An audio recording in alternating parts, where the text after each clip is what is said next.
जब सुने के होई भोजपुरी गाना, बस बजे के चाही गाना। प्यार हमें भी चाहिए, उसे भी चाहिए, उसे भी चाहिए, सबको चाहिए। फीलिंग सबकी अलग अलग होती है, बट मोहब्बत तो सबको चाहिए। I love you.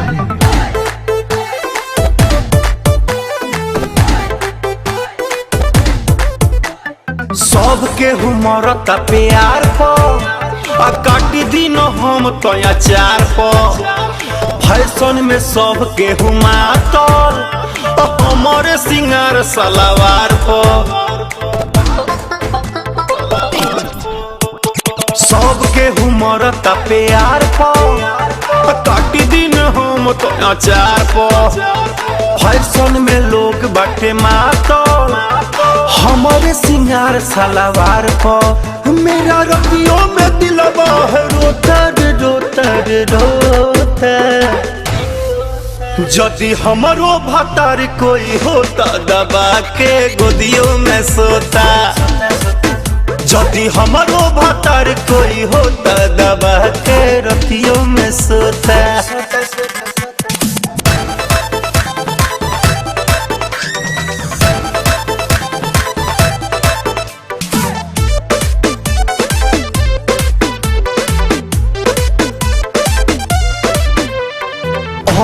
ऐसे कि कैसे बताई बतिया जैसे नॉट गुड फील हो रहा है।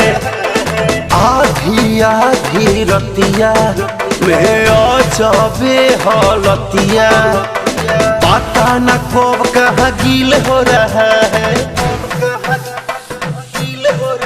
मिठू बोले ना हमारो रे तोता रे तोता रे तोता। यदि हमारो भतार कोई होता दबा के गोदियों में सोता। यदि हमारो भतार कोई होता दबा के रतियों में सोता।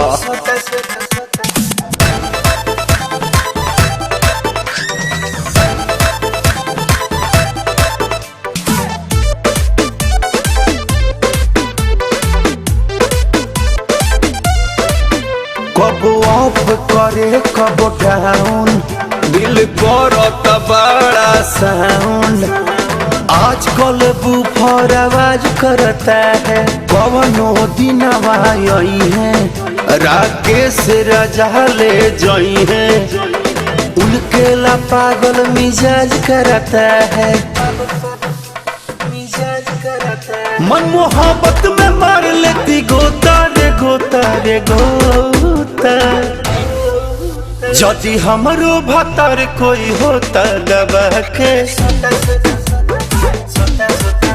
यदि हमारो भतार कोई होता दबा के